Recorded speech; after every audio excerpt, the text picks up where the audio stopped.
So when you think about the academic job market, the words that usually come to mind are things like meritocracy, right? Meritocracy, equal opportunities. That's the ideal anyway. It's the foundational promise that the system rewards the brightest and the best based purely on their scholarship. And that's a powerful and, a necessary ideal. It's what every serious institution says they're all about. We find talent wherever it is. But today, we're doing a deep dive into a bit of a paradox here. Yeah. We're looking at one seemingly mundane administrative thing, the academic reference letter. And our sources show it's actually a huge source of distress, professional exhaustion, and a really profound silent power imbalance. Yeah, we're moving beyond just the logistics of deadlines. Our mission today is to examine the hidden structural and emotional toll the system places on candidates. On the very people who are often highly qualified, but are, just struggling to find a secure spot in the academic world. And our source material for this is pretty rich.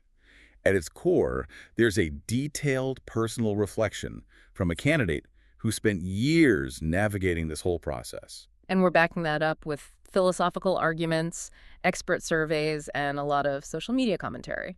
To show this is not just an isolated complaint. Okay, let's unpack this. So let's start with the emotional burden, which is immediate and really unavoidable. The second you need to get reference letters. Exactly. The system just exposes this fundamental power imbalance. You're immediately put in the position of being a supplicant. Our source material is really explicit on this point.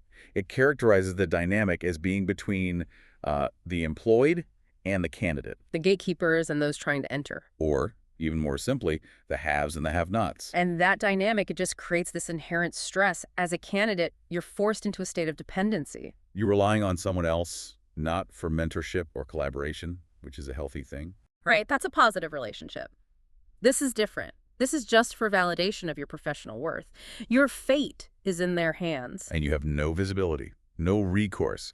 This dependency, it leads to some really uncomfortable situations. I mean, the source detailed having to practically beg a professor for a letter. Yeah, especially when the funding body, trying to be fair, demanded that at least one referee be from outside their previous institution. Which is a rule that sounds great on paper, right? It's supposed to prevent cronyism. Of course. But in practice, it forces candidates, who are already often pretty isolated, to, reach out to strangers or loose connections. It just makes the whole thing much more awkward. The reflection mentioned asking a professor who knew them personally, but he wasn't really up to date on their latest research agenda. So he hesitated. He hesitated, which is understandable. He eventually agreed after a follow-up, but then the candidate is left worrying. Did he write a strong letter? Did he even submit it on time? Exactly. And if my application fails, was it because of that letter? You're just adding all these layers of uncertainty to an already stressful process. And then you have those moments that are just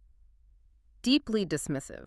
The ones that really show the power imbalance. Like the instance where a professor told the writer they were simply tired of writing letters for them. And told them to ask somebody else. That's just a staggering lack of empathy. It is. And as the source puts it, these are easy words to utter from the comfort of their secure position. Right. That contrast, a tenured professor dismissing someone who is struggling to find a footing, that's exactly why the system reinforces these entrenched power structures instead of promoting merit. So the emotional toll's the consequence, but the structural flaws are what's driving it. Let's talk about the logistical nightmares. Okay, so the biggest structural flaw is probably the complete lack of deadline sensitivity. The timing. Yeah, the timing. Think about the academic calendar. Application deadlines, especially for the really competitive fellowships, they often fall right in the middle of summer break. Late July, August. Ah, the classic August 15th deadline, when half the academic world is just gone. Exactly. They're traveling, they're on a digital detox, they're trying to enjoy their only real break of the year. And this forces candidates into what the source calls the difficult and embarrassing task of bothering professors during their leave. You're essentially asking someone to pause their personal life for an admin task that gives them zero benefit. And when a busy professor who's juggling their own research and maybe a dozen other letter requests, when they miss a deadline, which happens. It happens. It's often not malicious, it's just overload. But the cost for the candidate is catastrophic. It's a complete zero-sum loss. Think about it. All the months of work you put in, drafting the proposal, polishing the CV, customizing everything. If a single letter is late, All of that time, all that energy, it's just invalidated. Thrown away. Your entire application is now moot because of one late upload. And then the second problem kicks in. Right. The candidate has to constantly wear the hat of the restless, annoying person who keeps chasing referees. The source even says, almost a stalker. You're forced to act unprofessionally, hounding a senior colleague just to fulfill a professional requirement. It's a systemic irony. And this all points to this deep paradox of dependency. I mean, academia says it values a mature, independent career path. We're constantly judged on our ability to work on our own, get our own funding. Yet this core recruitment system forces this strong dependency on someone else, a referee, someone who isn't even on the selection committee. And for whom the outcome of your application is, professionally irrelevant. They have no personal stake, which means the incentive to prioritize your request is just incredibly low. That's the misalignment. And that misalignment means the real leverage is with the person who has the least to lose. And here's where it gets really interesting, because this isn't just about an individual's bad luck or one annoying professor. No, this is systemic. And we have the data to back it up. Let's zoom out.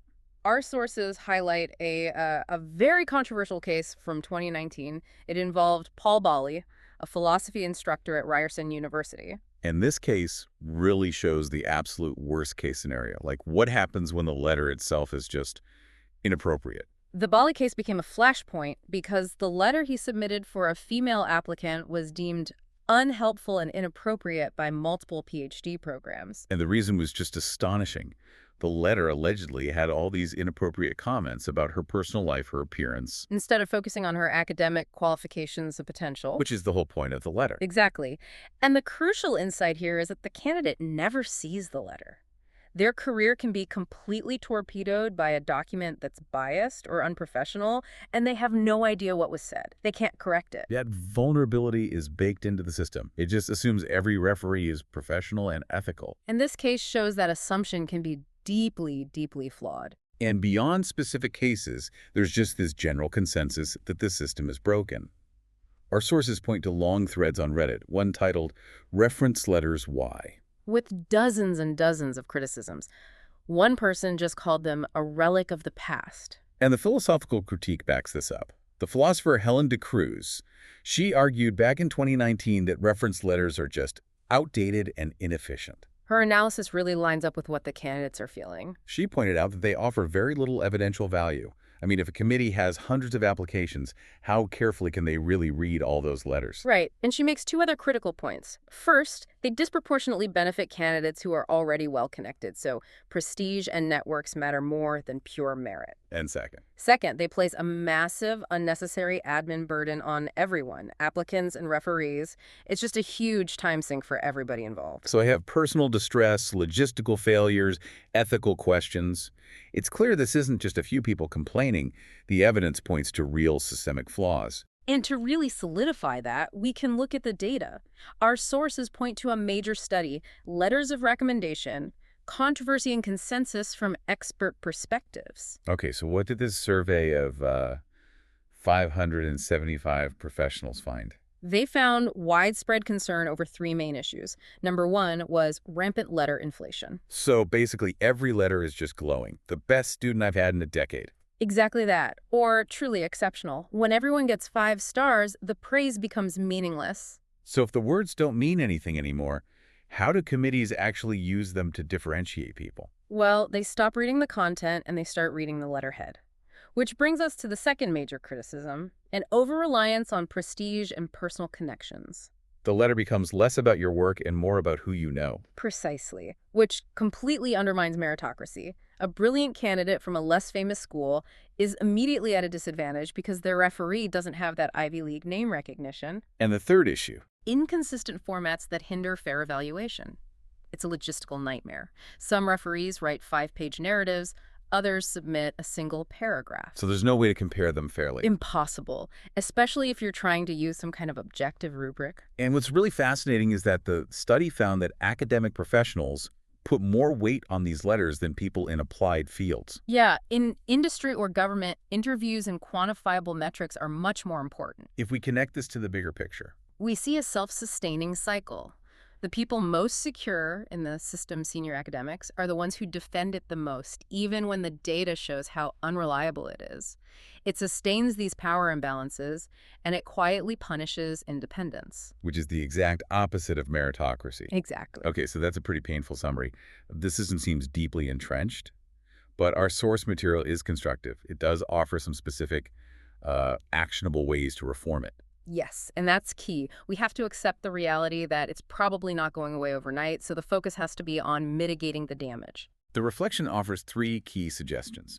The first one tackles the huge waste of time and energy, Which is? requesting reference letters just for the shortlisted candidates, and only if you really need them to make a final decision between, a few equally qualified people. That's a massive efficiency gain right there. Why make referees write letters for the 90% of applications that are going to be filtered out by the CV anyway? Right. Move the burden to the final stage. That way, referees are only spending time on candidates who have a real shot. And candidates don't risk their whole application getting thrown out before it's even really considered. The second suggestion is to prioritize what you can actually measure.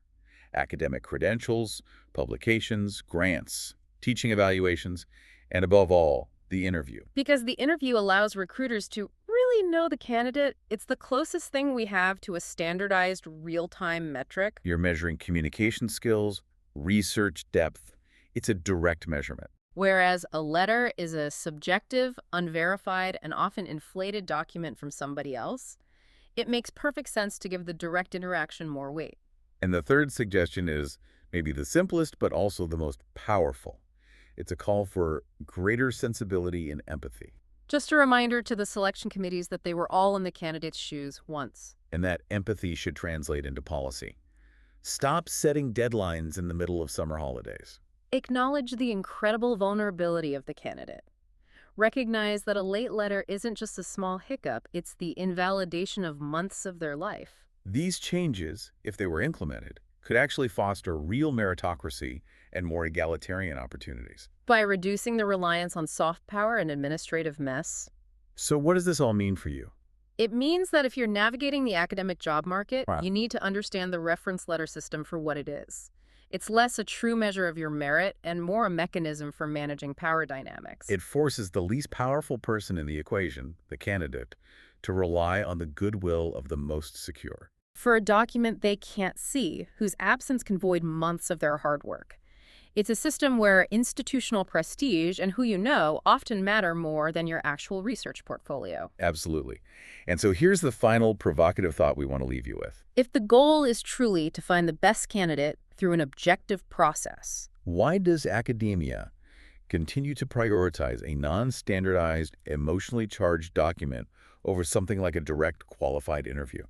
what other high-stakes professional fields rely so heavily on such an unreliable and, frankly, unverified source of information? Think about that disparity the next time you're facing an application deadline.